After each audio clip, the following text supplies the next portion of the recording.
Պաշտպանության նախարարությունը հերքել է սոցցանցերում տարածվող լուրերը, թե Ադրբեջանի զինված ուժերը Նախիջևանի հատվածում մի քանի անգամ կրակել են հայկական դիրքերի ուղղությամբ։ Նախարարության խոսնակ Արամ Թորոսյանը նշել է, տեղեկությունը չի համապատասխանում իրականությանը, դա պետության դեմ ուղղված հիբրիդային արշավի դրսևորում որակելով։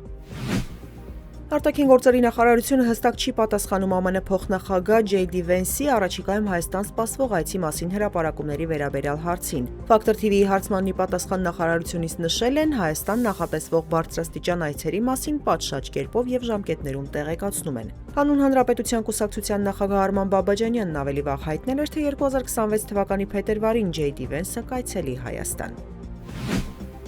Տաղարշապատի նախկին քաղաքապետ Դիանա Գասպարյանն իշխանական եւ ծառայողական լիազորություններն օգտագործել է ի վնաս պետական շահերի, հայտնում է Հակակոռուպցիոն կոմիտեն։ Նշվում է, որ 2018 թվականի հոկտեմբերի 21-ից Տաղարշապատ համայնքի ղեկավարի պաշտոնը զբաղեցրած Դիանա Գասպարյանը իր հետ փոխկապակցված անձանց օժանդակությամբ իշխանական եւ ծառայողական լիազորություններն օգտագործել է ի վնաս պետական եւ ծառայողական շահերի, ինչպես նաեւ նշված անձանց հետ նախնական համաձայնությամբ կատարել է առանձնապես խոշոր չափերի փողերի լվացում։ Գասպարյանին մեղադրանքի առաջադրվել նրա եւ փոխկապակցված 4 անձանց վերաբերյալ նախաքննությունն ավարտվել է։ Քրեական վարույթի նյութերը մեղադրական եզրակացությամբ հանձնվել են հսկող դատախազին դատարան ուղարկելու միջնորդությամբ։